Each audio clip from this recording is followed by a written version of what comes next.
All right. Well, Eve, welcome to the show. Thank you. Um, we're going to talk about lots of physical activity in this podcast, but I thought we might start with the curling. It sounds like training for curling is more physical than I might have previously expected. Yeah, like I think a lot of people are quite surprised when they do hear what we did go through physically. And I think if you go back kind of 10, 20 years, it was very different back then, a very different sport. And I think the kind of culture's changed. I think the physicality of what the demands are has changed. And I think it's more a case of every country trying to keep up with every other country and every country trying to get one step ahead. So it's definitely noticed now that the kind of more physically fit you are, the more successful you are. For myself, being a skip, I didn't do so much the kind of physical sweeping aspect of the game, but the more physically fit, the more mentally fit when it comes to kind of tactical side of it. And there's just so much that it helps. You could break it down into the training we did in terms of Olympic lifts, a lot of core stability, a lot of single leg drive, and a lot of kind of cardio interval training as well. Okay. And presumably that's standing you in good stead for what you've done since, like marathons, HYROX, things like that. Yeah, well, I think as well, once you're an athlete, you're kind of always an athlete and you've got that athlete mentality. I'm always one that loves to set a challenge.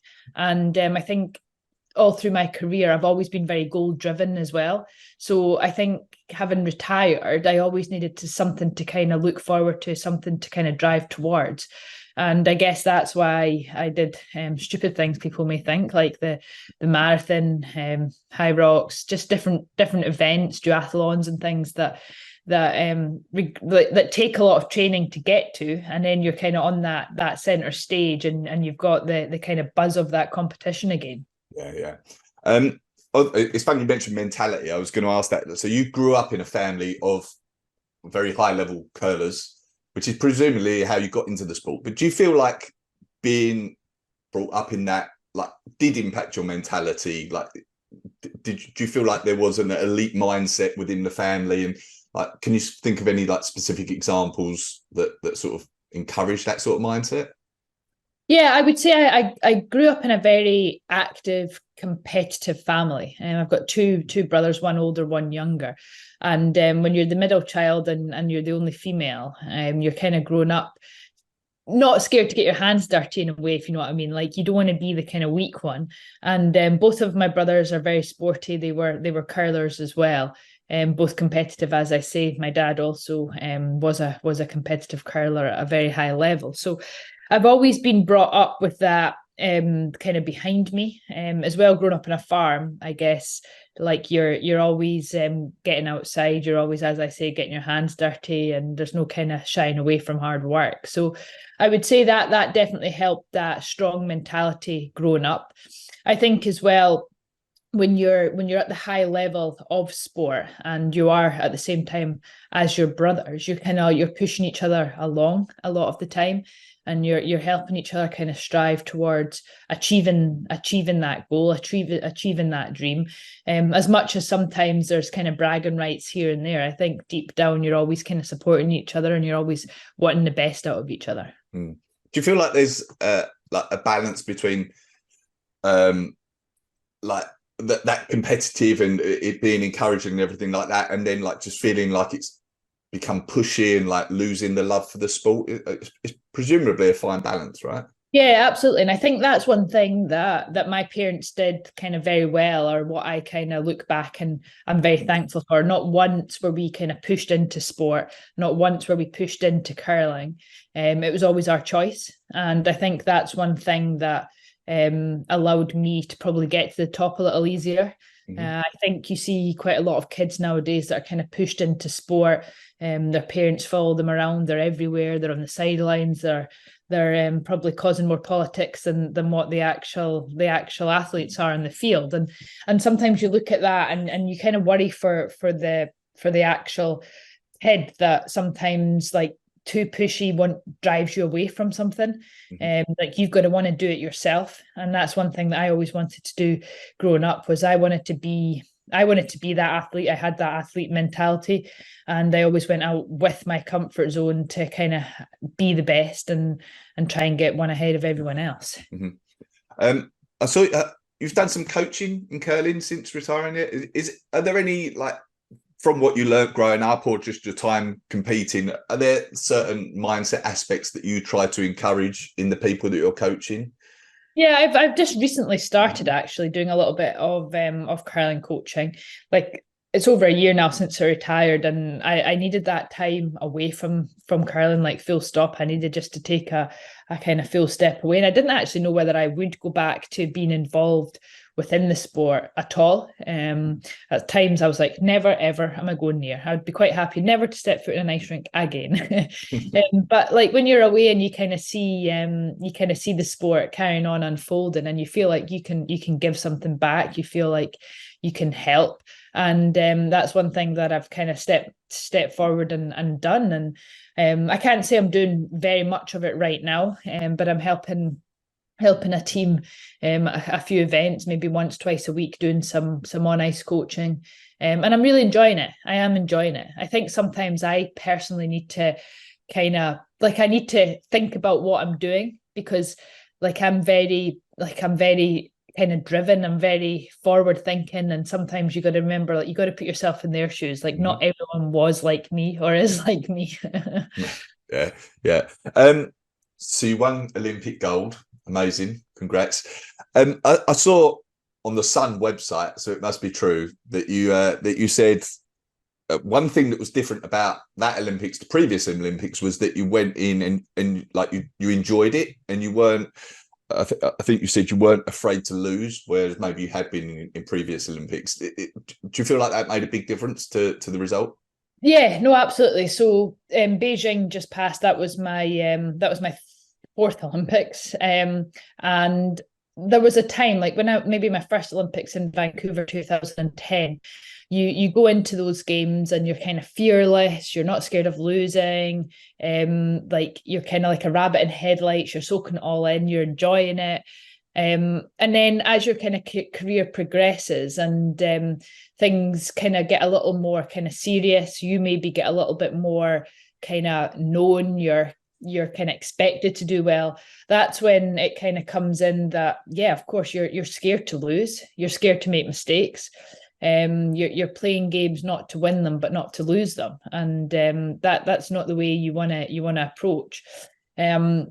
So after not qualifying first time around for Beijing, like, it was a pretty tough time that I did go through, and I needed to kind of reassess a lot of why I was scared to lose, why I was kind of punishing myself for every little small mistake I made.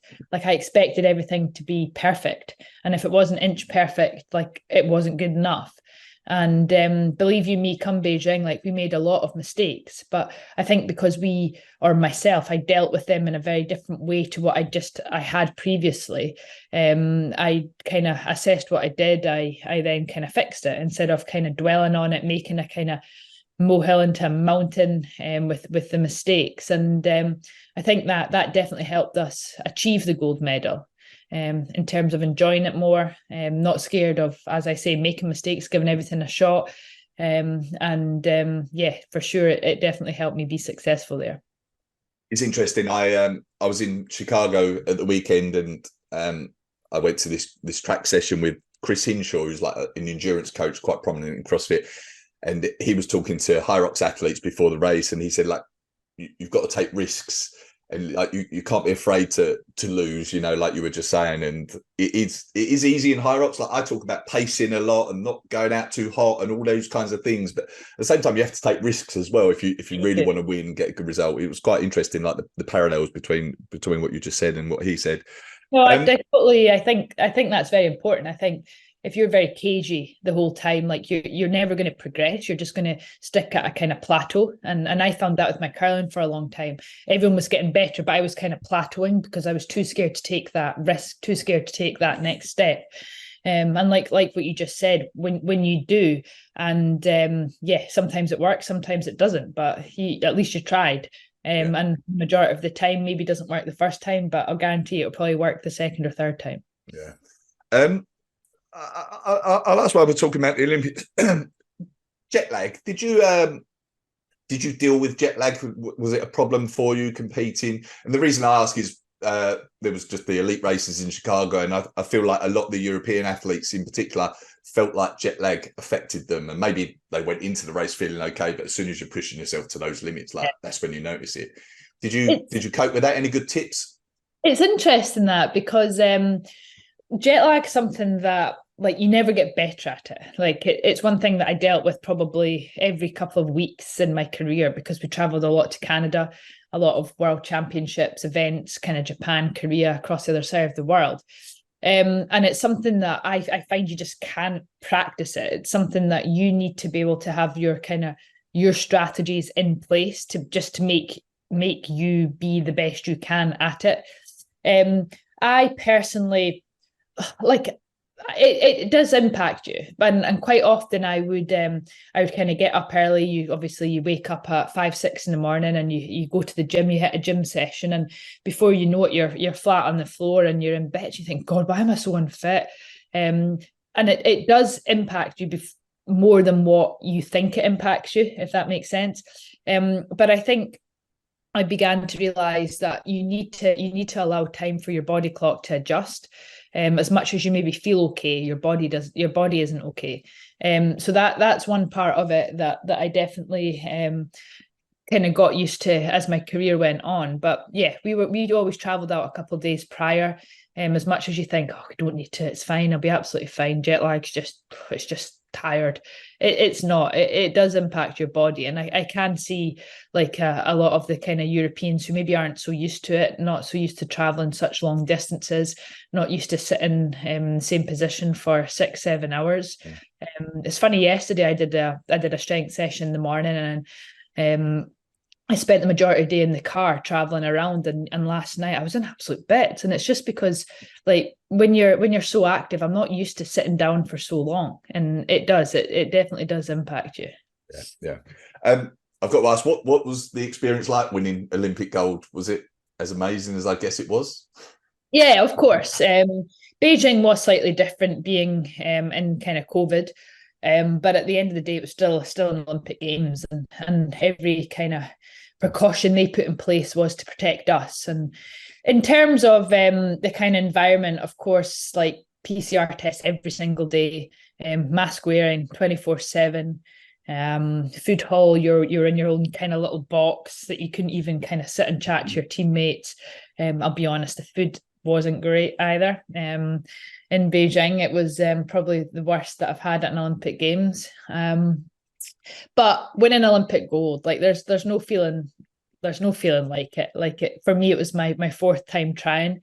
I'd had a taste at Sochi 2014, getting that bronze medal, and from that day, like I realized that I wanted that gold medal, and I pushed myself to a lot of limits to achieve that. And sometimes you're at breaking point, but I realized that if I wanted to achieve my goal and get at the top of the podium, like I needed to be out my comfort zone and do something a little different. Was there anything different you felt like you were doing to other competitors? Was it just like pushing yourself that much further? I always try and concentrate on myself and not too much on what my competitors are doing. I think if you focus too much on them, then you forget about the kind of fundamentals within yourself. There's been times within my career, probably when I was struggling a little bit. If you can imagine, like a cake, like you're the 95% of the 99%, sorry, of the cake. That's the kind of fundamentals that you need to get right, and then the kind of extra 1%. That's where you want to do a little extra. And sometimes I concentrated too much on doing that 1% extra, and you forget about the kind of basics. So I think for me, I definitely just focused on getting the kind of fundamentals right, getting the basics right, and then just pushing myself to limits. And I know the old cliche saying like leave no stone unturned, but really I did. I cut no corners. I don't think I missed one single day of training, more or less in my whole career. I put myself through everything, and I guess mentally as well, I found that if I just maybe stayed 10 minutes extra at training and threw another 10 stones. I probably slept better that night. If I did 1 or 2 extra sets in the gym, did an extra gym session, slept again better that night, just knowing I did a little bit more to be ahead of everyone else. You've done the London Marathon since then, in a time of 3:25, which is very impressive. I heard you say, were you much of a runner before training for that? Absolutely not. The kind of marathon's a funny one because, like, I've always said I'd love to do a marathon, but everyone just says that, oh yeah, I'd love to do a marathon. And I was lucky that Steve Cram was doing the commentary for the curling. I know Steve really, really well. And he was like I'm going, when I retired, he was like, right, what are you going to do? Like, what's next? And I said, well, I'd love to run a marathon. He's like, right, I'm going to help you. And I'll kind of help you do your program, whatever. And I kind of expected it would be a generic, right, here's a kind of 6-month program, off you go. But oh no, this was like a kind of weekly basis, checking in most days, sending him splits. It was like a proper full-on program. And me being the person I was, I don't think I missed one day of that either, whether I was getting up at 4 a.m. to fit in a run or whether I was doing a run at 9 p.m. It's just what I did. So yeah, prior to that, definitely not a runner. I'd probably run a handful of times a year, and the majority of that probably being like when I was up at my parents' at Christmas or something, when there wasn't any other kind of facilities there, like you just go out for a run. But yeah, prior to that, didn't do any running. And yeah, managed to pull myself through the marathon. Nice. So I've heard you say elsewhere that you went into it and you wanted a 3.5-hour marathon. And I think most people, especially if they're not runners, even if they've got Steve Cram as a coach, might say, like, I want sub 4. Like, that's probably the typical thing. So, like, is that because you typically want to give yourself stretch goals? Like, you've got high expectations of yourself. Is that the mentality that you bring to everything? Yeah, well, I remember when I first said to Steve, he was like, so what kind of time are you looking at? And I said, well, I'd love to do it in under 3.5 or 3.5. And he was like, we've got some work to do. I'm like, oh, okay. Yes, but like I think I usually do set the bar pretty high for myself. That was maybe a bit silly because I didn't really know like what I was going into. As I say, I wasn't really a runner. You just kind of, you read things here and there, don't you? And you think, yeah, that's a good time, 3.5. Let's go for that. And as it was getting closer, I had a bit of a niggle not long before. I don't think I ran for, I think it was about 16 days prior to the marathon because I had a kind of shin, like a nerve injury. And I thought, oh God, what have I done to myself? Because I knew if I'd finished it and I'd done it in like 3:31, I would have been not happy. But yeah, so I'm always one to set the bar pretty high, I must admit. Yeah. Okay. And so you've done curling, marathon, you're a scratch golfer, champion bagpiper. So after you raced HYROX Dublin, someone messaged me and said, oh my God, Eve Muirhead's just done Dublin. You've got to try and get her on the podcast. And then he said, she is someone who sets a goal and achieves it. Do you feel like it's true? And like, what is the process that you go? Are there any additional steps, or do you feel like it is just the consistency, like the high expectations? Is there anything else that maybe you go through when you find, even like what you're doing now with HYROX? Mm-hmm. Is there anything else that you think separates you? It's a good question. I think, like, for me, I'm very a lot of people think, I guess they think you're a bit mad, but I'm very like determined. Like, I'll never kind of wake up. Of course, there's days you wake up and you think, God, the last thing I want to do is train. But I'm the kind of person, if I know that I've got a training session or decide that I'm training this day, and this day, like, no matter what, I will get it done and I will do it. Like, I've just seemed to have that mindset that no matter what's in front of me, I want to do it and I want to do a great job.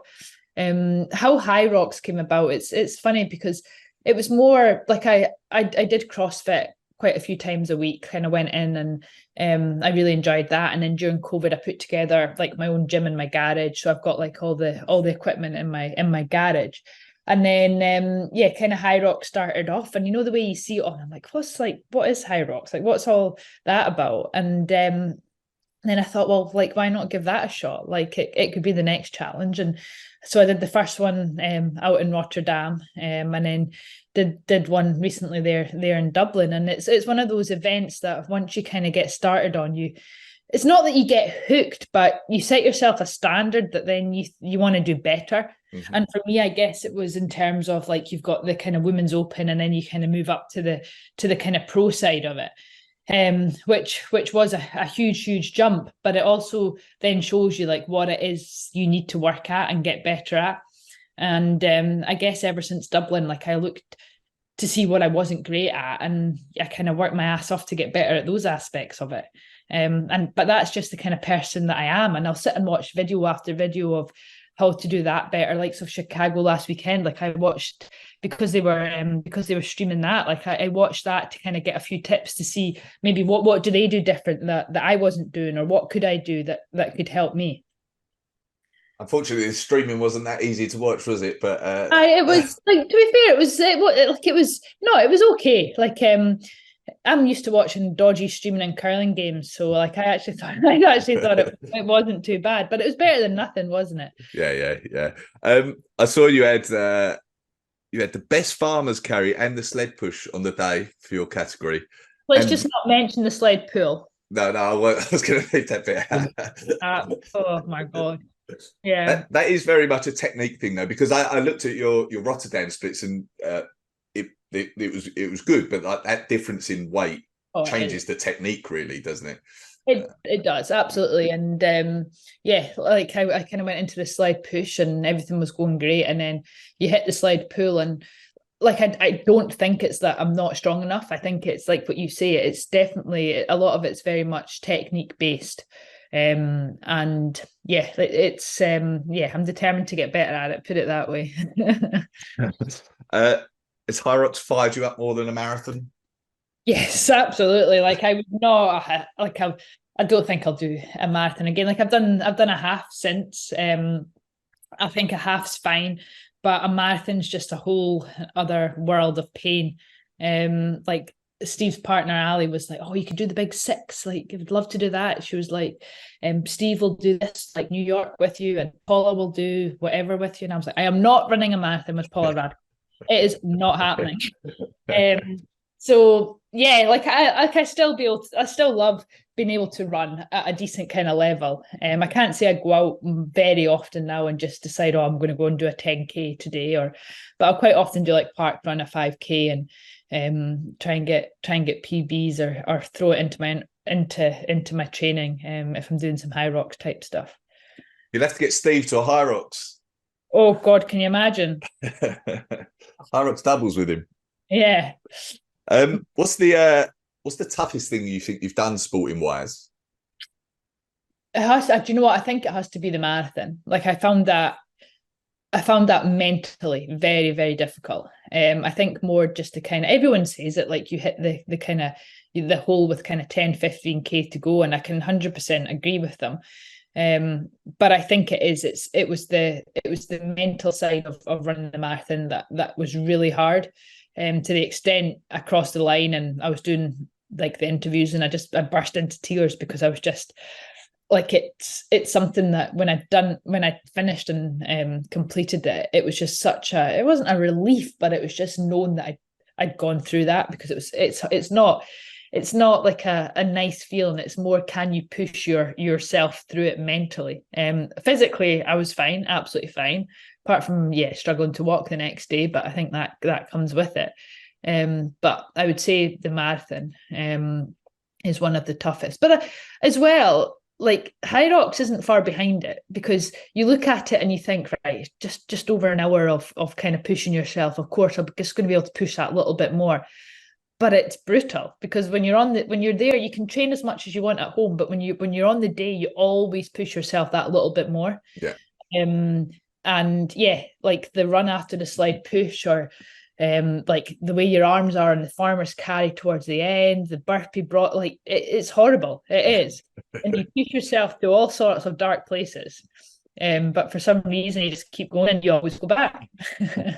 What do you saying about crying after the marathon? It's funny actually, like three of like two of the last three interviews I've done, like one with Jamie Peacock, one with David Megida, and they both talked about crying during, they done like ultra marathons and they cried during those. So it's quite interesting. But you're talking about dark places during a race. What do you think about in those moments to help you get through them? Is there something that you lean on? Not really, to be honest. I couldn't really tell you what I think about. Like the math, like usually I'd listen to music when like I'm training here at home in the gym or whatever. You've got the radio or music on, and when I was doing all my training runs, you're listening to music. And people are like, well, for the marathon, don't, like, you want to take in the atmosphere, you want to listen to everything that's going on. So you don't listen to music there, but what, it's hard to know. Like, you just think about anything, and like I just seem to look at a lot of people round about me. Like, I was, when I got overtook by like Big Ben, and then there was a guy running in front of me with no shoes on, and then you've got a guy like pushing a pram, and then you've got like parties going on. Like, you just seem to take in little bits that just pass the time. But there's not one thing that I kind of refer back to and think, right, I'm thinking about this because that kind of gets me through it. It's just a bit sporadic and whatever comes to my head, really. Have you used like sports psychologists through your career or anything like that? Yeah, we did a lot with sports psychs throughout my curling career. A lot very, like, all of them very different, all of them bringing a lot of very different aspects. I guess curling was a very much a team sport, so a lot of that was round about like getting the most out of each of you as an individual, knowing how to kind of push each other's buttons if they're not playing well, how to get them back. For me personally, I always found that the best psychology I could do was knowing that I'd done enough, and knowing that I was as prepared as I could be for that day. And whether it was getting up and doing a gym session at 6 o'clock before a 9 o'clock game, like I would step on the ice at 9 o'clock knowing that I was ready and I was in the best state possible. Some people would think that's mad, that you should be sleeping until 8:30 so you're as well rested as you can. But for me, I've got that different mentality in terms of I want to get there knowing that I was as prepared as I could. I was alert, I was ready, I was ready to go. So for me, that was the kind of biggest psych aspect that I found. Yeah, funny, like that's something that I was talking about with Jamie Peacock as well. Like, there's nothing like knowing you've done the work for feeling confident on the start line. Well, that's it. Yeah. What motivates you? You're like, HYROX is hard, it's horrible at times. The marathon isn't easy. You don't have to do these things. Is there something that motivates you? Yeah, like it's funny because like what you say, you don't have to do these things. Like, I could be completely sitting back, getting a takeaway majority of nights, going out with friends, boozing. Like, so what motivates me to keep going, I guess, is just having that competitive instinct within me, and kind of, I want to kind of prove myself that I'm not just a curler. Like, I want to prove that I can do more than just kind of throw stones up and down the ice, like, and prove that I've put in a lot of work to get that Olympic gold medal. And there's kind of other aspects that I've pushed myself through to get there. Like, don't get me wrong, like, curling, like, until you give it a go, it's a lot harder than it looks. And there takes a lot of training, a lot of commitment, a lot of choices to be an Olympic champion and be at the top. But all the kind of aspects that go around it in terms of Olympic lifting for explosive strength, core stability, single leg drive, working closely with your kind of strength and conditioning coaches and things like that. Like, I want to kind of use what I've done within curling on the back of that to kind of carry on and achieve something else. And and for me, I guess, like, HYROX is one thing that I've kind of fallen in love with a little bit, in terms of a kind of love-hate relationship, that I want to get better and better at it. And I guess, it's kind of there for me to give a go, and why not? Do you feel like do you get a little bit obsessed with certain things at times, like when you find something, you get a bit obsessed with it? Yeah, you do. Like, when I was a full-time curler, and for the last like 10, 12 years, like, I was obsessed with the sport. Absolutely. Like, I would watch any game that was going on. I was trying to learn as much as I could from other players. when I was away competing. Like I would do anything I could to be that best player on the day on the ice, do the best I could to get the most out of my teammates. And then I guess now it's exactly the same. Like once I set a challenge or a goal, I never really do anything half-hearted. Like I want to give it my all. And I think it's more known that when you do hit that start line, that you've done as much as you can. I little things like the marathon, for instance, like I could not think of anything worse than running a marathon, not having trained or not being prepared. Because I know how hard it was and I did a lot of training. So I think yeah, of course there you are obsessed, you are driven, but I think now that my main career being a curler's over, I think like I am a lot more relaxed than what I was. I know I can go out with my friends at the weekend. Like I'm not hard on myself in that respect, but I know if I want to do like a good week's training, like I'll make sure and do that. Yeah. In 2018, you had hip surgery. Is that right? What's your mindset around periods like that, injury? Do you struggle? Is it just just doing everything to get better at the time? How do you feel around it? Yeah, like that was pretty tough. Like I'd struggled with a bad hip for quite a few years, especially around the kind of Sochi Olympics in 2014. And I kind of just buried my head in the sand a little bit and just kept pushing forward. Like I was always a bit scared to show I was weak. Like I didn't want to show any kind of weakness or fault. So I kind of just got on with it, played through a lot of pain. And then after the Pyeongchang Olympics in 2018, like it was definitely time that I kind of bit the bullet and I got the surgery that I needed. Afterwards, there was times I'm kind of lying in the hospital bed and not being able to walk, being under the knife for like 3.5 hours, and you wonder whether you're ever going to step foot on the ice again. And I worked very, very hard for my rehab. Probably came back a little sooner than what I should have. But then I look back and I'm pretty proud of myself what I went through to get back to where I was. And I guess number one, win the Olympics on the back of getting that surgery. And I see you've been diagnosed with celiac disease as well.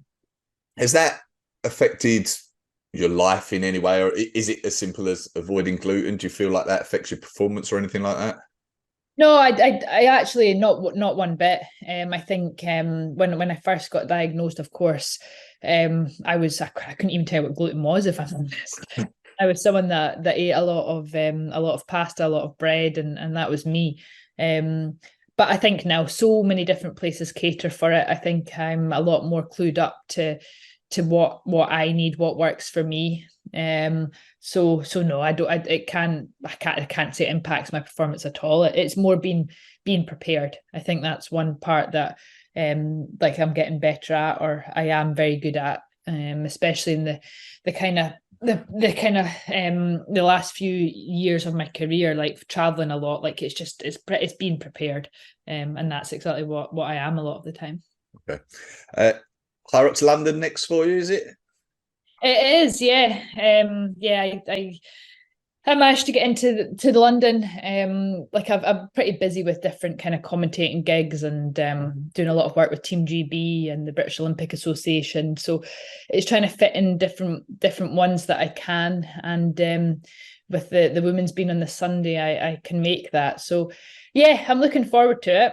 I think it's going to be a kind of different level in London. What I've heard, it's quite tough.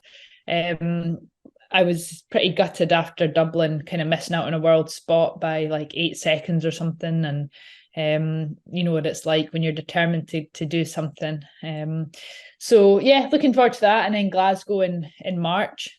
So yeah, a few and then coming hopefully up. Nice in June. Well, that's the plan. It's the plan. I'd love to. I actually did qualify last year for the Worlds after Rotterdam, but yeah, I had too much on. I couldn't unfortunately go. But I'd love to get to Nice in June if I could. Yeah, it's a big. This has been fantastic. Thank you. Just one last question that I ask a lot of people. If you could put a message out to the world on a billboard for the whole world to see, what would it say? Oh, that's a very good question. I think it would need to be something around like, don't be scared to make mistakes and give everything a go. because it's one part in my career that I did in the mids was I was too scared to kind of go out my comfort zone and give everything a go, and it kind of bit me in the end. And then come Beijing, I was kind of fearless again, gave everything a shot, and yeah, win or lose, you at least gave it a go. Right, all right, brilliant. Thank you. Is where should we send people if you want them to follow you, find out more about you? Is it on Instagram? Yeah, so Instagram, yeah, at Eve Muirhead. I kind of have post quite a bit of my kind of fitness story and a lot of day-to-day stuff. So yeah, at Eve Muirhead on Instagram. All right, perfect. Thank you. Love this. Brilliant. And I'll hopefully see you in London. Yeah, absolutely. Thank you very much.